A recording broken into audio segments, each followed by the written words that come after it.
બાપુ સમજવા જેવા શબ્દો છે। બે મિત્રો હતા, બંને એક જ કંપનીમાં સાથે કામ કરતા અને ઘણા વર્ષો સુધી બંને સાથે કામ કર્યું અને સમય જતાં એક મિત્રએ નાની એવી કંપની શરૂ કરી અને કંપનીનો માલિક બની ગયો અને બીજો મિત્ર છૂટક ધંધો કરવા લાગ્યો અને જે મિત્ર છૂટક ધંધો કરતો એ એક દિવસ આ મિત્રની કંપનીમાં નોકરીએ લાગી ગયો। એક મિત્ર માલિક હતો, બીજો મિત્ર નોકર હતો, પરંતુ બંને વચ્ચે માલિક અને નોકર જેવો વ્યવહાર નહોતો, હંમેશા મિત્ર જેવો જ વ્યવહાર હતો। અને એક દિવસ નોકર મિત્રએ માલિક મિત્રને કહ્યું કે આપણે બંને એક જ કંપનીમાં સાથે કામ કરતા, બંનેનો એક જ સરખો પગાર હતો, છતાં પણ તું એક કંપનીનો માલિક બની ગયો અને હું નોકરનો નોકર જ રહ્યો। આ તે કુદરતનો કેવો ન્યાય?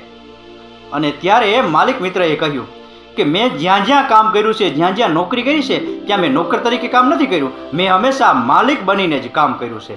અને આનો એક કિસ્સો હું તને સંભળાવું છું। એક વખત વરસાદ ચાલુ હતો અને આપણે બંને નોકરીએથી છૂટી ઘરે જતા હતા અને અડધે રસ્તે પહોંચ્યા ત્યારે મને યાદ આવ્યું કે મારી ઓફિસની લાઇટો અને પંખા ચાલુ છે, મારે બંધ કરવા જવું પડશે। અને ત્યારે તે કહ્યું હતું કે જવા દેને, આપણો ક્યાં પાવર બળે છે, એ તો કંપનીનો પાવર બળે છે।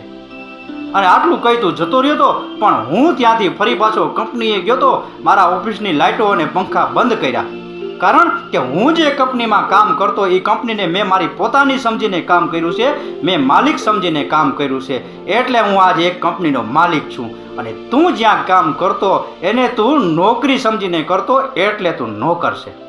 નોકર મિત્રને પોતાની ભૂલ સમજાઈ ગઈ।